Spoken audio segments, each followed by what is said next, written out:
Ito po mga lodi, kargahan po ng bako. Yan yung mga oversized load. Oversized load, kargahan po sila, bali na sabugan po. Papalitan po natin ng surplus na gulong. Bali hindi na po natin kakalasin yung mga nut para mabilisan lang po. At medyo nagmamadali po yung driver. Yan, babiyahing Dumaguete pa po itong trailer na to. Biyahing Dumaguete. Yun, bali kakalasin na po natin mga lodi. Ito po ay pinahiran ko na po ng used oil.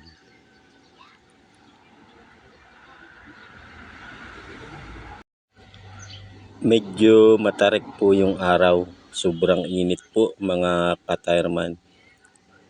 Kaya tiyaga lang mga ka-tireman para kumita kahit papaano. Yun, ito po, ikakabit na po natin dito yung surplus tire. Bali, tinulungan na po pala ako ni Utol. At si Master po ay day off. Yan, si Master po ay nag-day off. Sana all may day off, Master. Ito po, kakalasin na po natin tong sabog na gulong para maisalpak na po natin yung surplus tire. Bali, ang size po pala nito ay 11R 22.5. Yon, tubeless tire. Yan, bali bumili po sila ng surplus. Buti na lang mayroon pa tayong stock mga lodi. Yan, aalisin na po natin tong sumabog na gulong. Ito po, kakabit na po natin yung surplus para mabilisan na po tayo dito mga lodi. At papahira na po natin to ng used oil para hindi siya mahirap ipasok. Yun, used oil po ang pinahid po natin dyan mga lodi para hindi po tayo mahirapan sa pagpasok nito. At ito po ay hahanginan po natin ng 130 PSI. 130 PSI. Sobrang bigat po ng kanilang karga mga lodi. Heavy duty to mga lodi, bako. Bako po siya mga lodi, heavy duty. Sobrang bigat po. At dahil po sa sobrang init ng panahon, kaya po sumabog po yung gulong nila. Mainit po talaga ang panahon. Kaya yung mga sumasabog na gulong dahil po sa init. Bago po tayo magpatuloy mga lodi,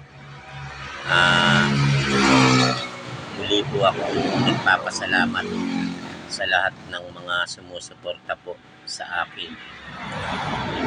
Yan, maraming salamat po sa inyo mga lodi, mga ka-tireman, sa patuloy nyo pong pagsuporta po sa ginagawa ko pong content.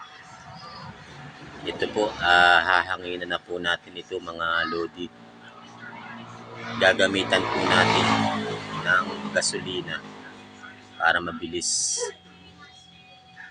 Gagamitan na po natin ng gasolina to mga lodi para mabilisan lang. Bali, isasaksak na po natin yung rekta na panghangin.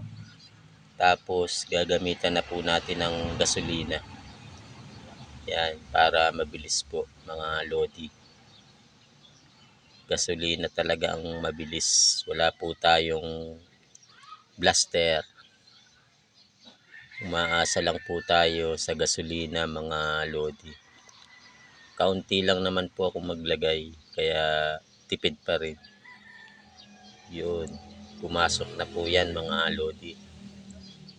Hahanginan po natin to ng 130 PSI.